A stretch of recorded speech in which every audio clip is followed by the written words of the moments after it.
The metaverse is a vast, growing space with a lot of potential of what it could turn into. Our guest is the co-founder of Zero, a new metaverse production company looking to help create a better metaverse for the future. Please welcome Krista Kim. Well, to start, can you please explain what your project is to our audience and just help us understand a little bit more? Well, I started this journey since 2014 in really understanding human consciousness and digital technology. So naturally, for me, when I approach, creation in the metaverse, and with my project, the Mars House, this is all about healing and meditativeness and bringing the sense of, a space that's virtual that you can congregate in with others and experience wellness together.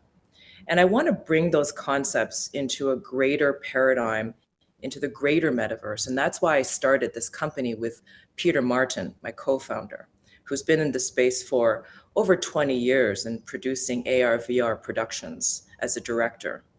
So our ethos is really to bring humanity, uplifting humanity through immersive experiences of education, wellness, health in the metaverse that is truly at the highest level of artistic creation and production.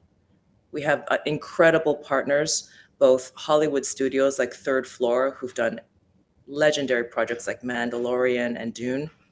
And we also have incredible technology partners. So we're also at the leading edge of research and development to bring forth the best quality digital humans, the best quality metaverse environments and experiences.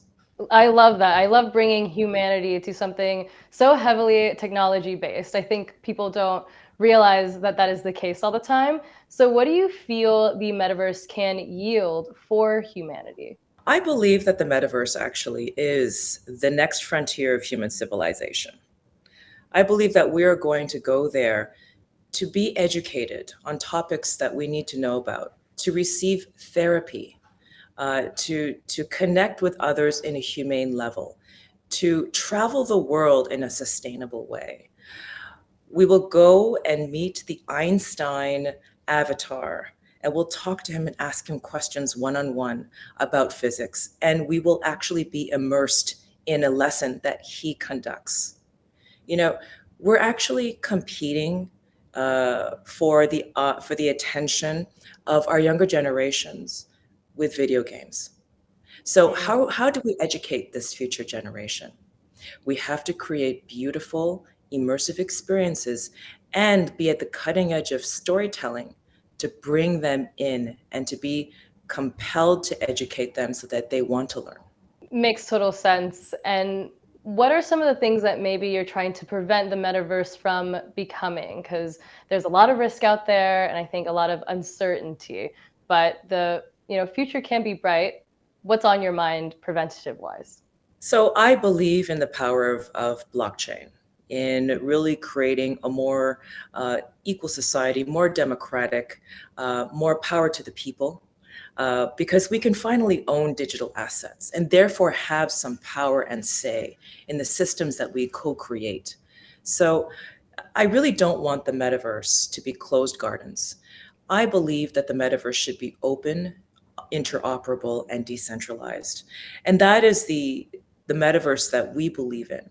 So we basically want to create the ability for people as a portal to enter the metaverse and know that every time they enter our portal, that they are going to have life enhancing experiences, lessons, and also, the enhancement of human potential of their own lives in the real world.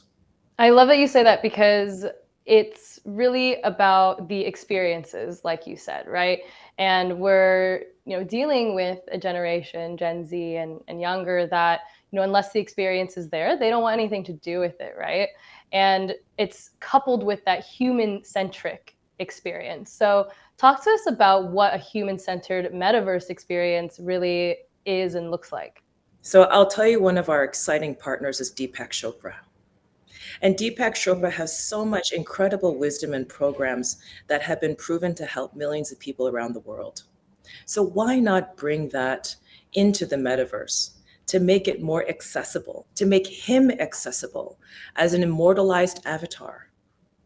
I mean, when people go into the metaverse, they will be sitting one on one with avatars and receiving knowledge and therapies and actual healthcare.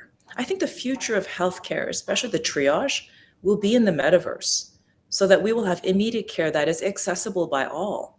And we have doctors that are actually plugged into the metaverse to treat their patients.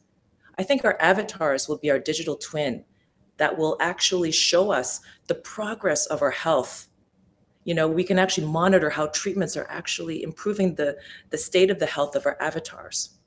So we can actually enhance human life using this technology in all these different areas instead of just creating a shopping mall. I think that the metaverse should be more than just retail, more than just hyper consumerism. It should be a place where we want to spend our time that actually makes us feel good.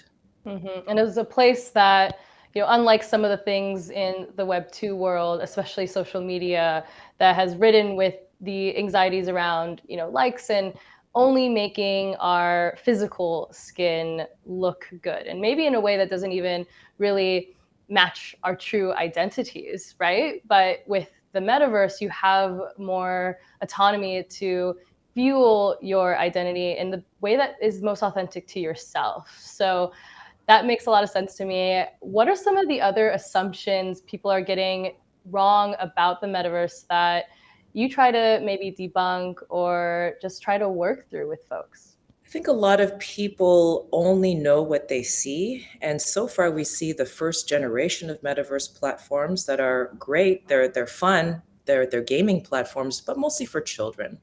You know, Sandbox, Decentraland, these are great platforms that have really pioneered the metaverse. But we believe that the future of the metaverse is an adult metaverse where adults actually want to spend time and interact with one another.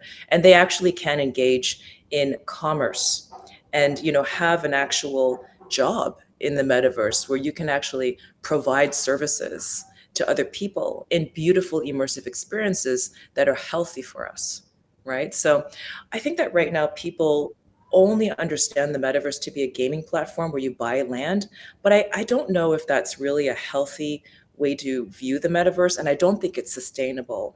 What's sustainable, however, is building robust Hmm. communities and creating experiences, an experience economy. Yeah, I'd be curious. How do you maybe talk with folks that are more reluctant, that maybe hear some of these, things that could be helpful to humanity and definitely will be in the future, um, but maybe are a little bit more skeptical, or maybe like, I'm scared to live my life, in a metaverse. I'd just be curious. What's your advice? That's a really valid point. And I'm a mother of two teenagers. My children are 14 and 12, and they taught me everything I know about the metaverse through their gaming platforms on Roblox and Minecraft. So I have concerns also about future generations, and I don't want them to be sucked into a platform 24 hours a day in escapism mode. What I do Hmm. want is for them to have meaningful interactions in the metaverse, whether they're meeting with their friends for a, you know, guided meditation, or they're touring the pyramids, or they're Hmm. actually gaining some real education and it's fun. So I think that what we don't need to convince people. We just have to create really incredible content and immersive Hmm. experiences that inspire people to come. I mean, if you're offering meta therapies, right? We're collaborating with UCSF to bring therapies into the metaverse for young people. We have a crisis right now. And if we can have, you know, an affordable, accessible, AI driven metaverse program to alleviate, you know, anxiety and depression and loneliness, then that needs no convincing. I think people will Hmm. take on to that because it actually is utility that adds Hmm. value.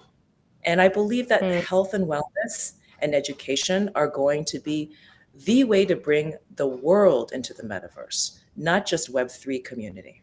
I agree. I think if we can bring these human centric and human elements and wellness into the metaverse, then we have a real future here.